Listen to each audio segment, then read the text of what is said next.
இயேசு ஜீவிக்கிறார். சுவிசேஷ ஊழியம் வழங்கும் ஜீவ வார்த்தைகள். கிறிஸ்துவுக்குள் பிரியமானவர்களே, ஆண்டவராகிய இயேசு கிறிஸ்து நாமத்தில் உங்களை யாவரையும் அன்போடு வாழ்த்து வரவேற்கிறோம். இயேசு ஜீவிக்கிறார் ஊழியத்தின் சார்பாக ஜீவ வார்த்தைகள் நிகழ்ச்சிக்கு வந்திருக்கிறவங்களை கர்த்தர் ஆசீர்வதிப்பாராக. மறவாமல் ஒவ்வொரு வாரமும் இதை கேளுங்கள், அநேகரை கேட்க செய்யுங்கள். ஊழியத்தில் பயன்படுத்த விரும்பினாலும் எங்களுடைய வெளியீடுகள் பத்திரிகை தேவையானாலும் எங்களோடு தொடர்பு கொள்ளுங்கள். நாம் ஒருமித்து அவர் நாமத்தை உயர்த்துவோமாக. அவர் தமது வசனத்தை அனுப்பி அவர்களை குணமாக்கி அழிவுக்கு தப்புவிக்கிறார் என்ற வார்த்தையின்படி விசுவாசத்தோடு ஏற்றுக்கொள்கிற ஒவ்வொருவருக்குள்ளும் அதிசயங்கள் நடக்கும் என்பதில் சந்தேகமே இல்லை. இந்த நாளில் கர்த்தர் நமக்கு தருகிற வார்த்தையை வாசிக்கிறேன், ஜெபத்துடன் கேளுங்கள். 1 ராஜாக்கள் 3ஆம் அதிகாரம். ராஜா உயிரோடு இருக்கிற பிள்ளையை கொல்லாமல் அவளுக்கே கொடுத்து விடுங்கள், அவளே அதன் தாய் என்றான். அவளுக்கு கொடுத்து விடுங்கள், அவளே அதன் தாய் என்றான். சாலமோன் ராஜா பதவியேற்பு நடக்கிறது. முதல் வருகிற பிரச்சனை, 2 அம்மாமார் ஒரு பையனை கொண்டு வந்து 2 பேரும் இது என்னுடைய பிள்ளை என்று சொல்லி வாதாடி கொண்டிருக்கிறதை நாம் அங்கே பார்க்கிறோம். ராஜா கவனித்து கொண்டே இருக்கிறார். இவள் ஒரு பக்கம் சொல்கிறாள், அவள் ஒரு பகுதி சொல்லுகிறாள். அப்படியே பார்த்துக்கிட்டே இருந்து கடைசியில் என்ன முடிவு? அவளே அதன் தாய், அவளுக்கு கொடுத்து விடுங்கள் என்று சொல்லி தீர்ப்பு சொல்வதை பார்க்கிறோம். 2 பேரும் என்னுடைய பிள்ளை என்று சொல்லுகிற இந்த வேளையில் எப்படி ராஜா அவள்தான் அதனுடைய தாய் என்பதை கண்டுபிடித்தான் என்பதை தான் நான் சிந்திக்க போகிறோம். எங்கே பிள்ளை என்பது ஆத்துமாவை குறிக்கும். நம் ஒவ்வொருவருக்குள்ளும் ஆண்டவர் தந்திருக்கிற ஆத்துமா விலையேறப்பட்டது. ஆவி தன்னை தந்த தேவனிடத்திற்கு போகாதற்கு முன்னும் என்று சொல்லியிருக்கு. அப்படியானால் நம்முடைய உள்ளான மனுஷன் தேவனுடைய ராஜ்யத்தின் பங்கை பெற்றுக்கொள்வதற்கு ஏற்றபடி இந்த பாடு பாவ நிறைந்த உலகத்தில் நாம் ஆயத்தமாக்கிக் கொள்ள வேண்டியது மிக முக்கியம். உபாகம் 4:10 இப்போ அந்த பிள்ளை உயிரோடு இருக்கிற பிள்ளையை கொண்டு வந்து 2 பேரும் வாதாடிட்டு இருக்கிறாங்க. ஆவிக்குரிய அனுபவத்தில் புரண்டு படுக்கிற அனுபவம் ஒரு விசுவாசி ஊழியருக்குள்ளே தேவனுடைய பிள்ளைகளுக்குள்ளே இருக்குமானால் உங்கள் ஆத்மா செத்து போகும், உங்கள் பிரதிஷ்டை செத்து போகும். நீங்கள் தேவனுக்குள் வைத்திருக்கிறதான அந்த உறுதி, அந்த வைராக்கியம் செத்து போகும். புரண்டு படுக்கவே கூடாது. என்ன ஆனாலும் முன்வைத்த காலை பின் எடுக்காதபடி கர்த்தருக்கென்று தீவிரமாய் வைராக்கியமாய் நிற்கும்படி செயல்படும்படி நாம் அழைக்கப்படுகிறோம் என்பதை மறந்துவிடக்கூடாது. 2 பேதுரு 3ஆம் அதிகாரம் 16வது வசனத்தை நான் வாசிக்கும் போது, மற்ற வேத வாக்கியங்களை புரட்டுகிறது போல தங்களுக்கு கேடு வரத்தக்கதாக இவைகளை புரட்டினார்கள். வேத வாக்கியங்களை புரட்டுகிறது போல வசனம் புரட்டப்படுகிறது. யூதா 4ஆம் வசனத்திலே தேவனுடைய கிருபையை காம விகாரத்துக்கு ஏதுவாக புரட்டி தேவனுடைய கிருபை புரட்டப்படுகிறது. எதுவானாலும் சரி, வார்த்தை புரட்டினாலும் கிருபை தாழ்ந்து புரட்டப்பட்டாலும் உள்ளான் மனுஷன், ஆத்மீக மனுஷன் செத்து போவான். அதுதான் தேவனுடைய வார்த்தையில் நாம் வாசிக்கிறோம். இன்றைக்கி கர்த்தர் இந்த வார்த்தையில் நம்ம கொடுக்குற அனுபவம் என்ன? அந்த 2 பேரில் இவள் தான் அதன் தாய் என்று சொல்லி ராஜா தீர்ப்பு சொல்லி பிள்ளையை ஒரு சரீரத்தில் கொடுக்குறாரா? இது எப்படி? இன்றைக்கி நாம் நம்முடைய ஆத்மாவை எப்படி பாதுகாத்து கொண்டு வருகிறோம்? நம்முடைய ஆத்மா நம்மிடத்தில் ஒப்படைக்கப்படுமானால் அதை வளர்த்து வருகிற விஷயத்தில் நாம் எவ்விதமாக இருக்க வேண்டும்? இந்த தாய் எப்படி இருந்தால்? வேகமாய் சில காரியங்களை வசனத்தில் வாசித்து நான் ஜெபிப்போம். 21வது வசனத்தை கவனிங்கள். என் பிள்ளைக்கு பால் கொடுக்க காலமே நான் எழுந்திருந்தபோது அது செத்து கிடந்தது. இந்த தாய் அதிகாலையிலே பிள்ளைக்கு பால் கொடுக்கிற ஒரு அனுபவம் நிறைந்தவள். அகலெல்லாம் காலையிலே என்று சொல்லப்பட்டிருக்கு. காலை என்றால் அது பின்னாலே நம்ம வாசிக்கும் அந்த வசனத்தில் பொழுது விடிந்த பின் நான் அதை உற்று பார்க்கும்போதுன்னு சொல்கிறா. பொழுது விடிறதுங்க 6 மணி. அப்போ பால் கொடுத்தது 6 மணிக்கு முன்னால். விசுவாசிகள், தேவனுடைய பிள்ளைகள், உங்களுடைய ஆத்மாவை போஷிக்க வேண்டியது அதிகாலை வேளையில். விடிந்த பின்பு என்கிறது உங்கள் சொந்த கடமை, சொந்த வேலை, சொந்த அலுவல்கள் நீங்கள் ஆரம்பிக்கிறதுக்கு முன்னால் அதிகாலையில் எழுந்து ஜெபம் பண்ணி வாசித்து தியானித்து உங்கள் ஆத்மாவை நீங்கள் பலப்படுத்திக்கிடணும். ராஜா அவருடைய வார்த்தையை கவனிக்கிறார். சங்கீதம் 5:3 நாம் வாசிக்கிறோம், கர்த்தாவே காலையிலே என் சத்தத்தை கேட்டருள்வீர். காலையிலே உமக்கு நேர வந்து ஆயத்தமாகி காத்திருப்பேன்னு சொல்கிறான். ஏசாயா 50:4 கர்த்தர் காலைதோறும் என்னை எழுப்புகிறார். இதெல்லாம் என்ன அனுபவங்கள்? விடுவதற்கு முன்பாக ஆத்மாவை போஷிக்க வேண்டும். ராஜா பார்க்குறாரு, அதிகாலையிலே பால் கொடுக்கிறதுக்கு நான் எழும்பின போது என்று சொல்கிறார். ரெண்டாவது அந்த வசனத்திலே நாம் வாசிக்கிறோம், பொழுது விடிந்தபின் நான் அதை உற்று பார்க்கும்போது. பொழுது விடிஞ்ச பிறகு செத்து கிடக்கிற குழந்தை உற்று பார்த்தானாம். அப்போ உற்று பார்க்கும்போது அது நான் பெற்ற பிள்ளை அல்ல என்பதை கண்டு கொண்டேன்னு சொல்கிறான். உற்று பார்க்கிற அனுபவம். உங்களுடைய ஆத்மாவை உற்று பார்க்குறீங்களா? அது போஷிக்கப்பட்டிருக்குதா? உயிரோடு இருக்குதா? செயல்படும்படி இருக்குதா? வளர்ந்து கொண்டு இருக்குதா? உங்கள் ஆத்மாவை குறித்த கரிசனை எப்படி இருக்குது? அதை உற்று பார்க்கிற தன்மை உங்களுக்கு இருக்குதா என்பதை யோசித்து பாருங்கள். அவன் உற்று பார்த்தான் என்று பார்க்கிறோம். ஒருமுறை வீட்டுக்கு பின்னாலே போகும்படி ஆவியான இறைவுகிறார். வீட்டுக்கு பின்னால் போனேன், தோட்டம், வேலி, அங்கே ஒரு பாம்பு சட்டை இருக்குது, அதை உற்று பாருங்கிறார். நான் சொன்னேன், ஆண்டவரே பாம்பு சட்டை நிறைய பார்த்துருக்குறேன். இல்லை உற்றுப்பார். நானும் போய் கிட்ட போய் இப்படி உற்று பார்க்குறேன். கர்த்தர் கேட்கிறார், இந்த பாம்பு தோல் உரிச்சிருக்கு, அதனுடைய விஷம் போயிட்டுதா? நல்லா யோசித்து பாருங்கள். இல்லை ஆண்டவரே, விஷம் போகலை, தோல் தான் கலத்திருக்கு. அப்போ கர்த்தர் சொல்கிறார், இன்றைக்கி அநேக விசுவாசிகள் தோல் உரிக்கப்பட்ட பாம்பாக இருக்கிறாங்க. ஆலயத்துக்கு வராங்க, ஆராதனை செய்கிறாங்க, பார்க்குறதுக்கு தங்களை விசுவாசியாக, ஊழியக்காரராக, கர்த்தருக்குரிய கனமான பாத்திரமாக காமிக்கிறாங்க. ஆனால் உள்ளேயோ விஷம் இருக்கிறது. கசப்பு மாறவில்லை, வைராக்கியம் மாறவில்லை, விட்டு கொடுக்க முடியவில்லை, இணைந்து போக முடியவில்லை, குடும்பத்திலே அன்போடு ஐக்கியத்தோடு போக முடியவில்லை.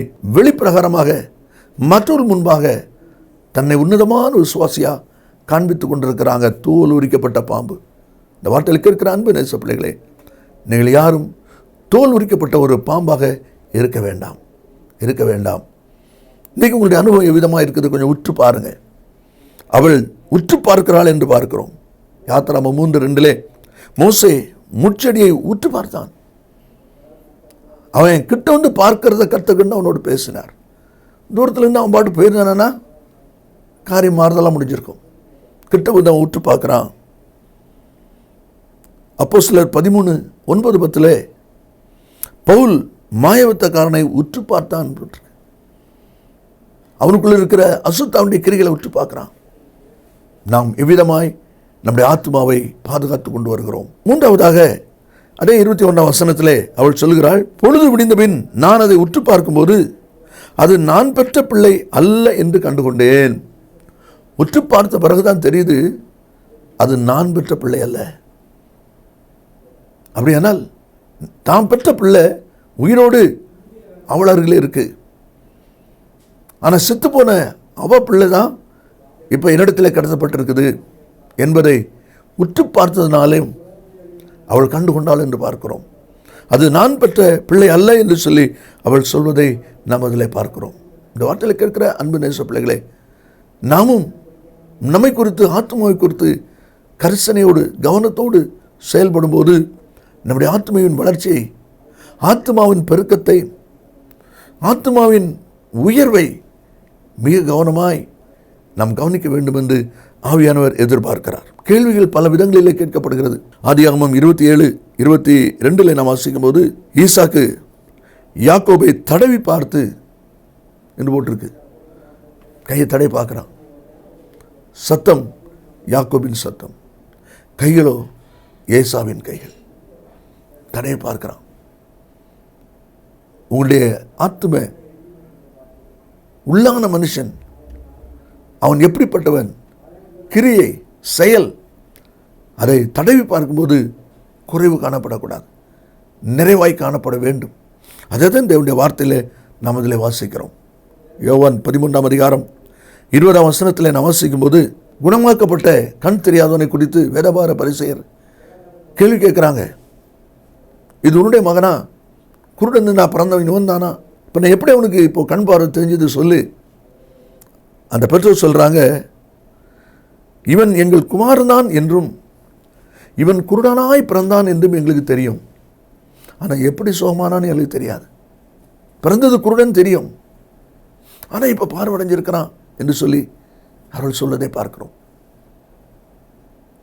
விசுவாச ஓட்டத்தில் ஓடிக்கொண்டிருக்கிறான். நாம் நம்முடைய பழைய வாழ்க்கையின் அனுபவம் என்ன?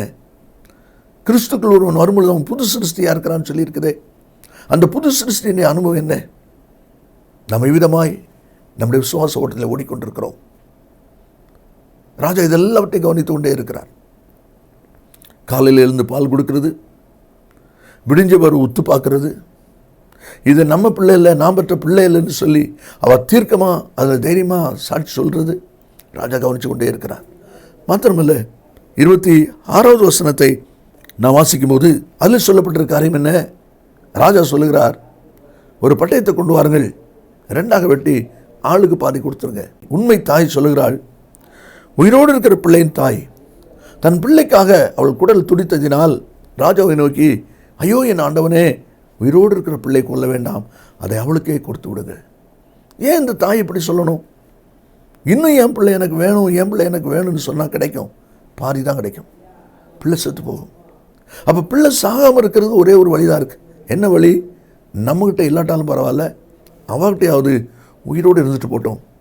அந்த விட்டு கொடுக்குற ஒரு மனப்பான்மை, ஒரு தியாகம் அவளுக்குள்ளே வருகிறதை ராஜா கவனிக்கிறார்.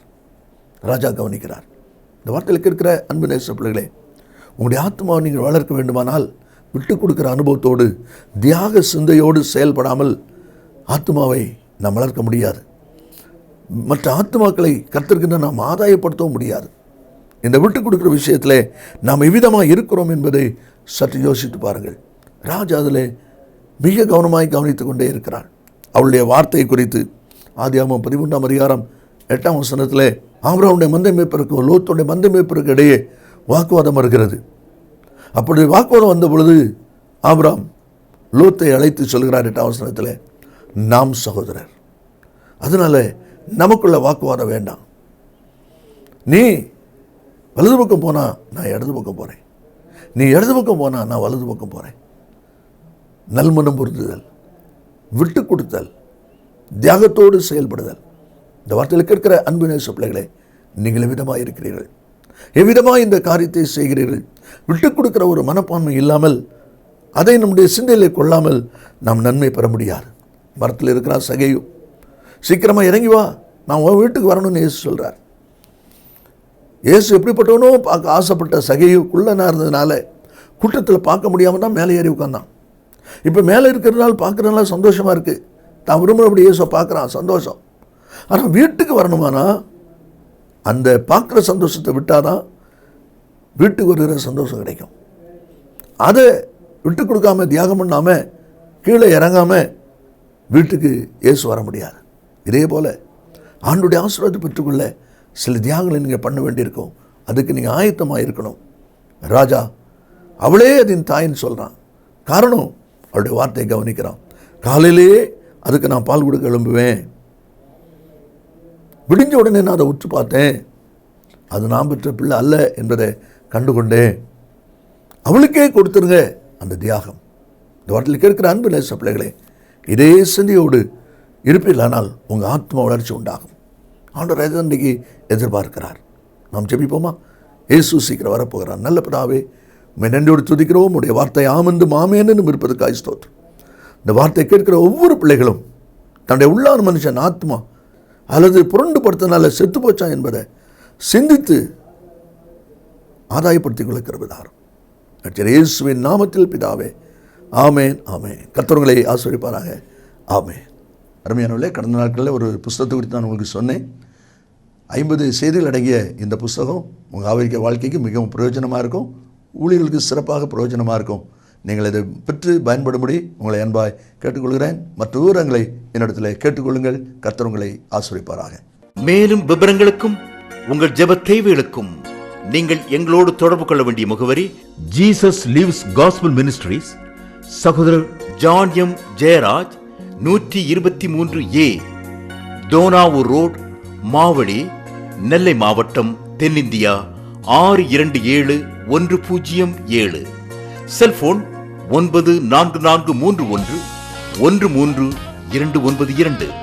Email yesujivikaran@gmail.com. Website www.jesuslivesministries.org.